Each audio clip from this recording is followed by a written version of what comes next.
So another property in algebra, the distributive property, deals with situations where we are operating with addition and multiplication mixed together. So maybe you have A times B plus C, or A plus B times C. And the distributive property tells us what to do with this. What it says is I have addition on the inside of my parentheses, and so I'm going to multiply each part inside the parentheses times the thing outside. And so I end up with, in the first case, A times B, because A times B, plus A times C. And in the other case, same thing. I have a number with two parts, so I'm going to multiply the first part to C, giving me AC plus, now the second part has to be multiplied to C, which gives me BC. So in effect, all we're doing with the distributive property is we're taking two numbers that are added together and multiplying each of those numbers times whatever the multiplied part is on the outside. So let's look at a couple of examples. I'm going to set one up that has all numeric values, no variables, and I'm going to use the example to show you how to work against the order of operations. Normally, of course, we want to work with the order of operations, but this is just to make the example. So suppose I want 2 times 3 plus 6. Well, first let's do this with order of operations. That would be 2 times 3 plus 6 is 9, and 2 times 9 equals 18. So that's actually what we know the value to be. But let's evolve this one, or excuse me, let's solve this one, or I know the word.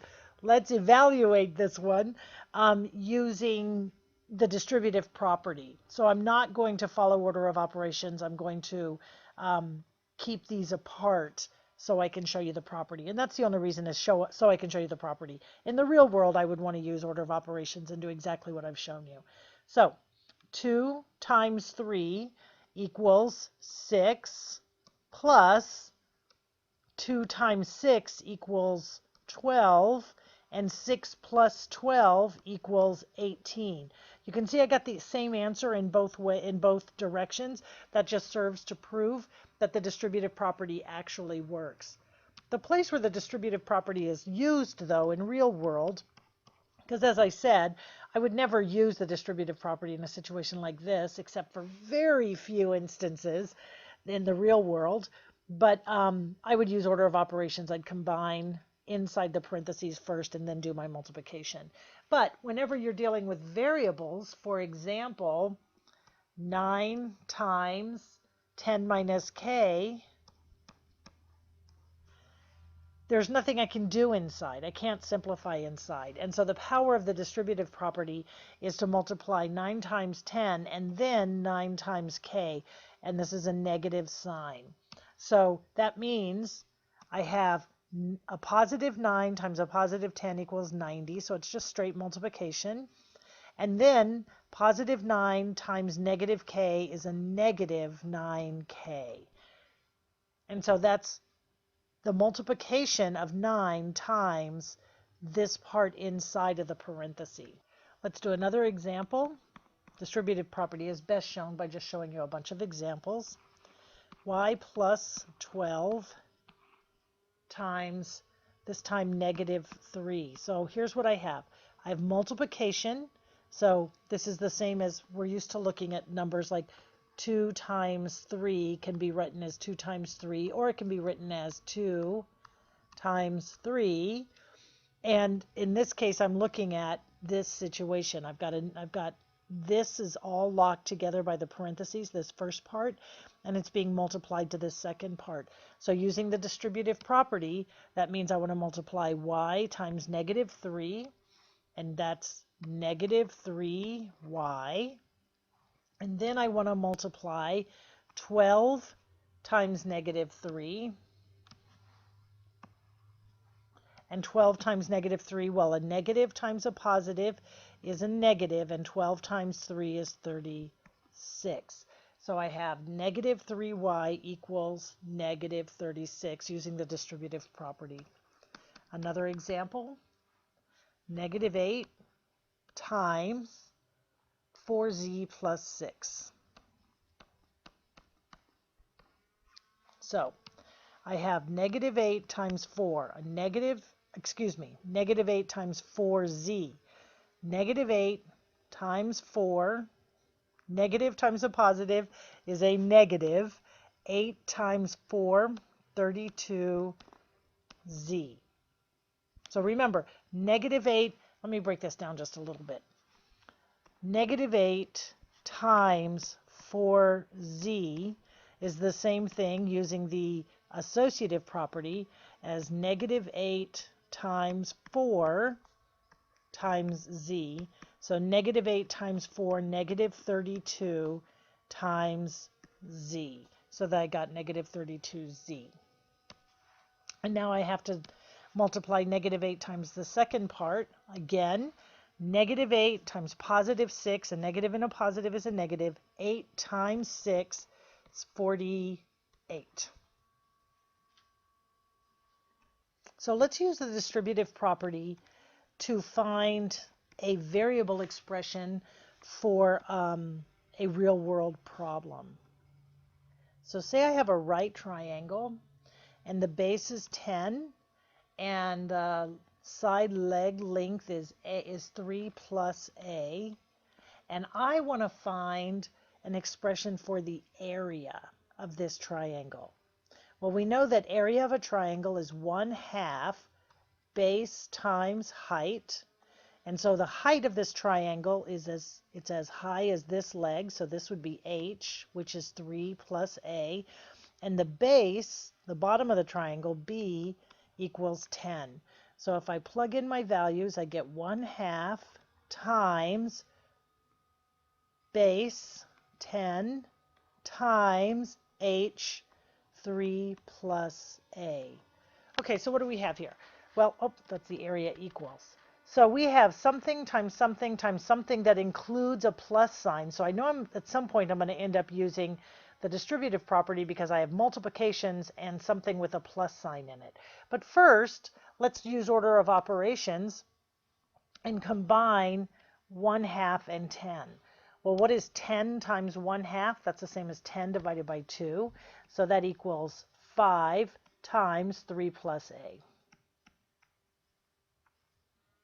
Okay, well now all I'm doing is multiplication to something that has a plus sign. I'm combining multiplication and addition, so I'm going to use the distributive property. 5 times 3, that's simple multiplication. A positive and a positive is a positive, and 5 times 3 is 15. And then the next part, 5 times a, same thing, simple multiplication. A positive and a positive is a positive, and 5 times a is 5a. That's all I can do to that. So the expression for the area of this triangle is 15 plus 5a. I don't know what the actual area is because I don't know what a equals, right? So if I were given something like a equals 2, then I could plug it in and say that the area of this triangle is 15 plus 5 times 2, which is 15 plus 10, which is 25. But I haven't been given that in this case, so the white part of my answer is where this problem actually ends. All right, one more example using an area of a shape, and this time we're going to use a rectangle. So remember, the area of a rectangle is base times height, and so the base of this triangle is an expression 8 plus 7b, and the height of this triangle is 4. So if I plug in my values, my base is 8 plus 7b, and my height is 4, and there's a multiplication between them. So I'm multiplying something to something with a plus sign, so I have to use the distributive property. I'm mixing up multiplication and addition. That's the distributive property. So first, 4 times 8, or 8 times 4, a positive and a positive is a positive, and 8 times 4 is 32. And then the next part, I'm going to multiply 7b times 4. And let me write that out again. So 7b times 4, but 7b I can't combine, so I'm going to use the associative property, and I'm going to write b times 7 times 4. And now I can use the I can use the commutative property to switch b and 7, and then the associative property to group the 7 times 4. And now order of operations says b times 7 times 4 is 28, and so that's 28b. So if I do this in my problem, then I say a positive and a positive is a positive. 7 times 4 is 28b. And that's the same thing I got here. So an expression for this area is 32 plus 28b. I can't go any farther because I don't know what b is. But suppose I did have a value for b. Suppose I was told that b equals 2. Then I could say this is 32 plus 28 times 2 is 56.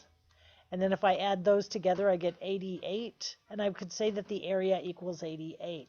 So if I have a value for b, then I'm good to go. In fact, if I had a value for b, I probably would have put it in up here and saved myself the distribution or the all this multiplication. But I didn't. I just made that up in the end, so I had to do the distributive property. And the last bit of good news is, unlike the properties I showed you last time, the distributive property doesn't really have to be committed to memory. You're going to use it every single day of your algebraic career, and it just becomes second nature to you. But it's used, if you notice, whenever you're mixing additions and multiplications in the same expression. Or I guess I could say when you're adding additions and subtractions with multiplications and divisions, because it works across all of them.